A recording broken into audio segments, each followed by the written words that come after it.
విచేసిన పాత్రికేయ మిత్రులందరికీ నమస్కారం. ముఖ్యంగా మా మీడియా మిత్రులందరికీ ముందుగా నన్ను వదిలితే నేను మీ అందరికీ కృతజ్ఞతలు తెలియజేసేవాడిని. ఎందుకంటే నాకు వీరధీర సూరన్ రివ్యూస్ మటుకు అద్భుతంగా రాశారన్న. మీరు ఇచ్చిన సహకారం నేను జన్మలో మర్చిపోలేం. ఎందుకంటే అది పెద్ద బ్లాక్ బస్టరు తమిళ్లో, తెలుగులో కూడా పృథ్వీ చాలా బాగా చేశాడు అని మీరు ఇచ్చిన స్ఫూర్తి ఒక టానిక్. చాలా మంచి ఆఫర్లు వస్తున్నాయి. సో అంతకన్నా పెద్ద మన ఇక్కడ సెలవరాఘవన్ అంట, నేను చాలాసార్లు అతన్ని చూసినప్పుడు సాయి రాజేష్ని అద్భుతం. ఎందుకంటే తన దగ్గర ఇప్పుడు డాక్టర్ ఉమా కథ, మరి అది అంతకుముందు 2-3 కథలు చెప్పాడు. అద్భుతం, ఒకదాని మించి ఒకటి ఉన్నాయి. ఈ డాక్టర్ ఉమా కథ చెప్పినప్పుడు చాలా పెద్ద సబ్జెక్ట్ కదా ఇది, పబ్లిక్లో ఒక అవేర్నెస్ రావాలి. అలాంటి సబ్జెక్టు ఎవరు డీల్ చేస్తున్నారని అంటే ఇక్కడే ఎదురుగుండా కూర్చున్నారు ఉమాగారు అనే పిలవాలి, ఇంకా ఆవిడ సినిమా రిలీజ్ అయ్యాక. వాళ్ళ అమ్మగారు జ్యోతిరెడ్డి గారు. సో ఒక అద్భుతమైన ఒక అవేర్నెస్, సోషల్ అవేర్నెస్ పబ్లిక్లో రావాలి. మేము ఇండస్ట్రీకి వచ్చినప్పుడు గణేష్, నాకు 2వ సినిమా గణేష్ యాక్ట్ చేస్తున్నప్పుడు మొత్తం షూటింగ్ అంతా వెంకటేష్ బాబు మామూలు జనరల్ హాస్పిటల్లో చేసి తర్వాత కార్పొరేట్ హాస్పిటల్స్ మీద చాలా అద్భుతం. అప్పట్లో ఆ సినిమా ఒక ట్రెండ్ సెటర్. ఎందుకంటే అందరికీ ఆరోగ్యం, ప్రజలందరూ ఆరోగ్యంగా ఉండాలి అనే ఒక కాన్సెప్టు, వాళ్ళందరికీ ఆరోగ్యం వైద్యం సకాలంలో దొరకాలి, దీన్ని ఎందుకు మీరు కార్పొరేట్ ఇదిలో తీసుకెళ్తున్నారని చెప్పారు. అది సూపర్ హిట్. దాని తర్వాత వచ్చిన ఠాగూర్ సినిమా చిరంజీవి గారు అద్భుతంగా కార్పొరేట్ సర్కిల్లోకి వెళ్ళిపోయింది మొత్తం వైద్యం అని దాని మీద తీసారు. అది బ్లాక్ బస్టర్. ఇప్పుడు మెయిన్ ఎందుకు చెప్తున్నామంటే మనలోనే ఉంది తప్పంతా. మనం మన ఇంట్లోంచి ఒక అబ్బాయిని డాక్టర్గా మనం చదివిస్తున్నాం.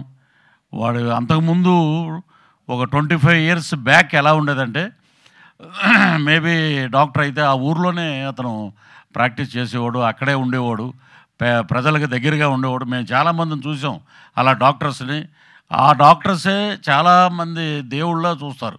అలాగా చాలా ఊర్లలో ఉన్నారు. కానీ ఇప్పుడు ఏమైపోయింది, మా అబ్బాయి యుఎస్లో ఒక పెద్ద డాక్టర్ అవ్వాలి, బాగా సంపాదించాలి, ఎక్కడో రష్యాలో ఉండాలి, ఇక్కడికి రావాలి, ఒక కార్పొరేట్ హాస్పిటల్ పెట్టాలి, దాంట్లో మనం డబ్బులు సంపాదించాలనేది మనలో ఉంది. అది మనం చేంజ్ చేసుకున్నంతకాలం ఇలాగే ఉంటుంది అన్నమాట. కాబట్టి ఇది ఎందుకు చెప్తున్నానంటే శంకర్ అని మా ఫ్రెండ్ ఉన్నారు శ్రీకాకుళంలో, అతనికి ఒక ఫ్రెండ్ ఉన్నాడు. వాళ్ళ అబ్బాయి ఢిల్లీ ఎయిమ్స్ కాలేజ్ అనుకుంటా, దాంట్లో టాప్ ర్యాంకులో ఉండి అతను నాతో ఒక మాట అన్నాడు.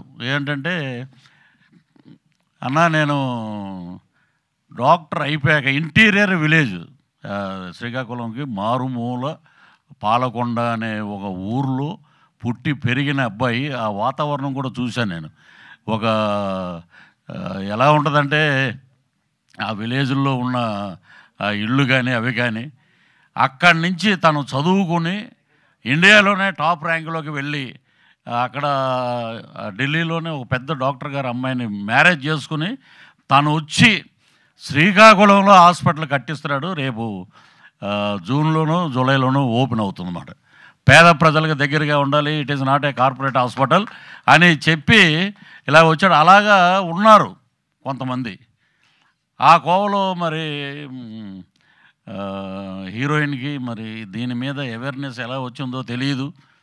ఒక అద్భుతమైన సబ్జెక్టు, అవేర్నెస్ రావాలి, కార్పొరేట్ సర్కిల్లోకి వెళ్ళకూడదు. మనం కోవిడ్ బిఫోరు, కోవిడ్ తర్వాత చూస్తే ఏదొచ్చినా కూడా ఇంకా కోవిడ్ తప్పితే అడిగి ఏమన్నా హార్ట్ అటాక్ రాదా, లేకపోతే అడిగేదన్నా ఇంకో జ్వరం రాదా, ఏం లేదు. ఏదొచ్చినా కోవిడ్ అని అన్నారు.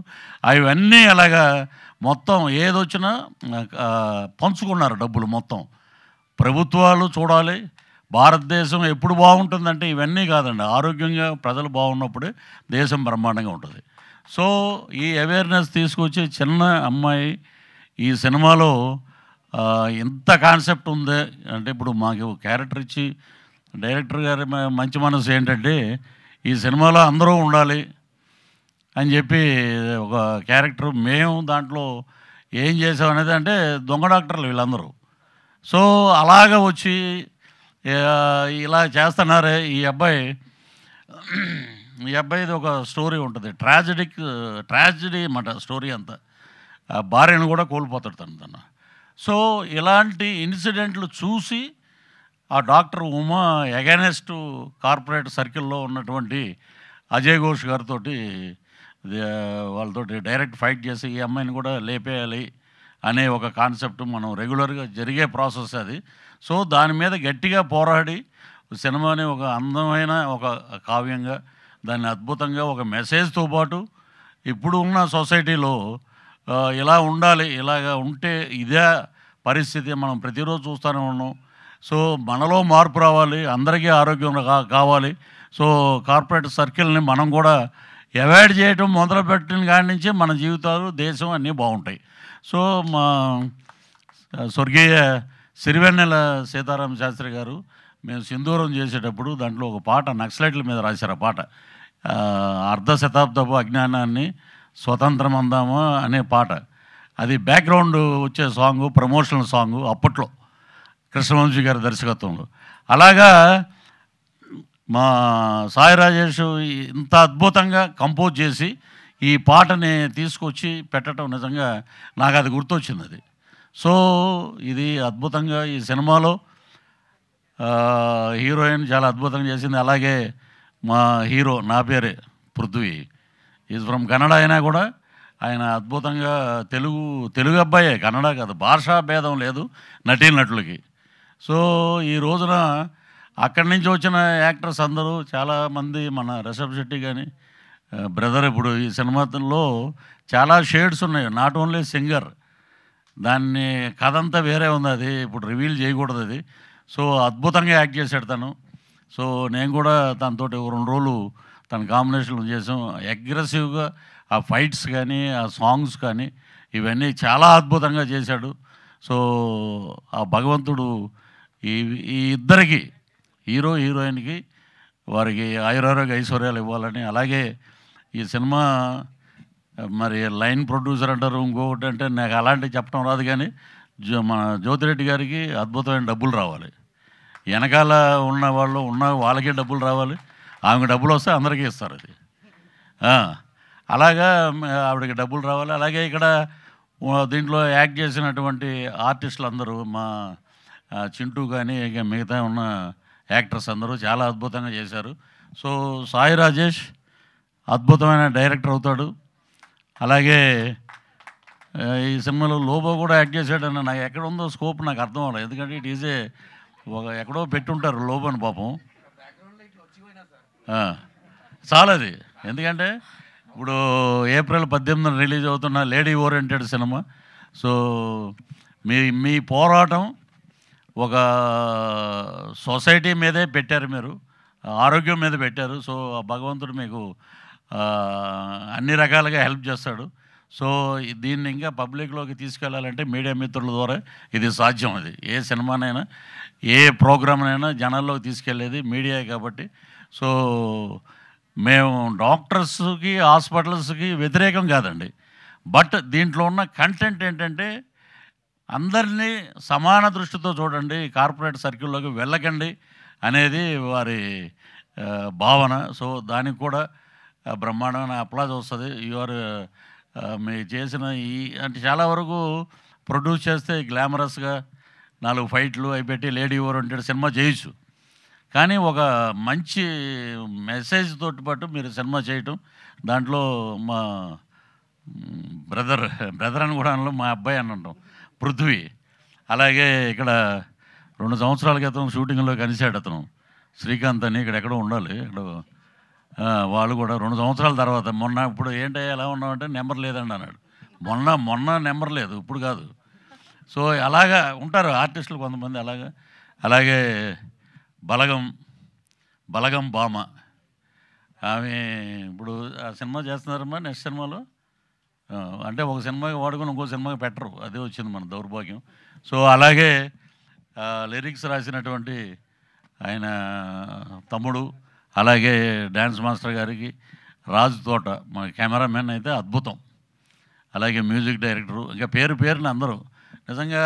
జ్యోతిరెడ్డి గారు అయితే బ్యాగ్ పట్టుకుని వర్షం కూడా పడింది అండి అప్పుడు, 2-3 రోజులు వర్షాలు ఉన్నాయి. ఇప్పుడు ఆ బ్యాగ్ చేతిలో పట్టుకుని అటు ఇటు తిరుగుతూ, పృథ్వీ గారు ఒక నిమిషం అండి ఎవరికో పేమెంట్ ఇవ్వాలని పాపం ఎంత సహృదయంతో సైలెంట్గా బాగా, అసలు ఏంటంటే బడబాకిలు అంటారు చూసారా, లోపల ఎన్నో అగ్నిపర్వతాలు బద్దలవుతున్నా కూడా అమ్మ వస్తాడు చక్రవర్తి అని ఇక్కడెక్కడో ఉండాలి మేనేజరు, సార్ వెళ్ళిపోతున్నారు పేమెంట్ అంటే, అలాగండి.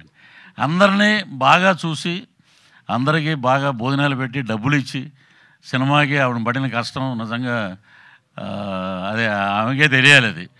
సో ఇక్కడ ఉన్నటువంటి వాళ్ళ బ్రదర్కి నిజంగా ఏదో అన్నారు కదా ఇంతకుముందు, మీరు మంచి సామెత చెప్పారు, అలాగా మీరందరూ వెనకాలండి మీ అక్కగారితో ఇంత మంచి సినిమా చేయటం అనేది నిజంగా గొప్ప అవకాశం. దీంట్లో నాకు 2 షేడ్లు ఉంటాయి, అది ఇప్పుడు చెప్పకూడదు. అది అసలు కథ అంతా రివీల్ అయ్యేది అక్కడి నుంచే, మొత్తం నన్ను కొట్టడానికి వస్తాడు హీరో అక్కడ. సో ఈ సినిమా అద్భుతంగా ఆడాలి, హీరోయిన్కి మంచి పేరు రావాలి, అలాగే డైరెక్టర్ గారికి మంచి పేరు, అలాగే మా జ్యోతిరెడ్డి గారికి మంచి డబ్బులు రావాలి. డబ్బులు వస్తే ఆమె అందరు మిగతా ప్రొడ్యూసర్లు లైన్ గీను పక్కన ఉన్న వాళ్ళు అందరికీ ఇస్తారు, అది మటుకు గ్యారంటీ. సో ఇంత మంచి అద్భుతమైన సినిమాని ఆశీర్వదించండి. చిన్న సినిమా బతికితే అందరూ బతుకుతారు, 100 మందికి భోజనాలు పెట్టారు, 100 కుటుంబాలను ఆదుకున్నారు. కాబట్టి మీరందరూ పాత్రికేయ మిత్రులందరూ ముందుకు తీసుకెళ్ళమని మనస్ఫూర్తిగా కోరుకుంటూ, మా ఇక్కడ మిత్రుడు ఎక్కడో ఉండాలి, సతీష్ అనుకుంటా, సతీష్ అని తను తీసుకెళ్తాడు ముందు, మనం తీసుకెళ్ళకపోయినా మన పక్కన నిలబడితే నాకన్నా హైట్ అయినా, కాబట్టి చక్కగా విజన్ చూపిస్తాడు. సో మీదే బాధ్యత, ఇంకా వాళ్ళు చేసి మీ చేతిలో పెట్టారు సినిమా. సో ఈ అవకాశం ఇక్కడికి రావటానికి, ఈ సినిమాలో నాకు ఒక అవకాశం ఇచ్చినందుకు పేరున అందరికీ కృతజ్ఞతలు తెలియజేస్తూ సెలవు తీసుకుంటున్నాను. జై హింద్.